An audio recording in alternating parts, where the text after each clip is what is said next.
Because the fundamental question being put to us is, so the people of Cuba are suffering. The people of Cuba are going through a difficult economic time. I would argue that they've done so for 62 years. Why don't we get rid of the embargo?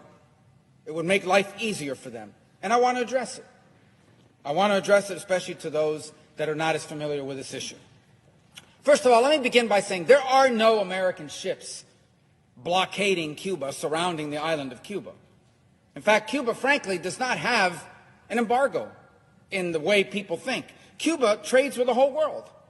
For example, Cuba every year exports $1.2 billion, which doesn't sound like a lot, but it's a lot for an island of 11 million people, okay? They export $461 million to China, $127 million to Spain, $65 million to the Netherlands, $64 million to Germany. This is not a country that's isolated. They trade with every country in the world. They export $5.3 billion a year. With Spain alone, they import $1 billion from Spain, another $790 million from China, $327 million from Italy, $285 million from Canada and from Russia. So they import over $5 billion, they export over $1.2 billion. Cuba is not isolated. They trade with every country. This regime trades with virtually every country on the planet. You know who else they trade with? The United States of America. Cuba trades with the United States of America. They import almost $280 million a year, almost as much as they do with Canada and Russia.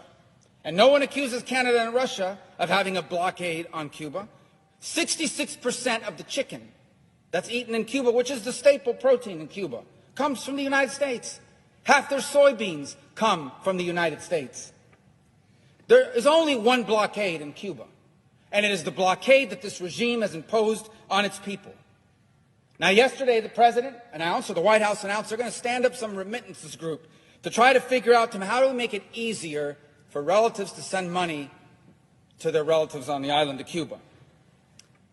Well, that work group is going to not have a long time to meet. They're not going to have to meet for very long because U.S. law allows that now.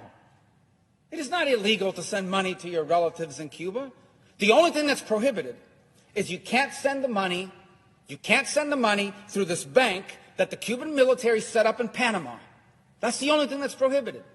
And to the extent money can't reach the people of Cuba is because they refuse to allow anyone other than that bank to do these remittances.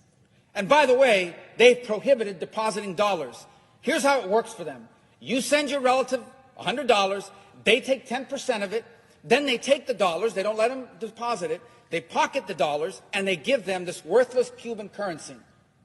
So they have the dollars, so they can buy things for themselves and on the global market. So the blockade, to the extent that there's something that's preventing remittances directly to the Cuban people, it's not U.S. policy, it's regime policy. They're the ones that need a work group. How about this argument that there's a blockade on travel? If only more American tourists could go to Cuba. By the way, Cuba's already filled with Canadian tourists and Italian tourists that enjoy five-star accommodations. And I'll be frank, many of them go there, these sick, disgusting men that go there to hook up with a 16 or 17-year-old girl. But that said, they talk about travel to Cuba. Well, let me tell you something. Travel's allowed now. An American can go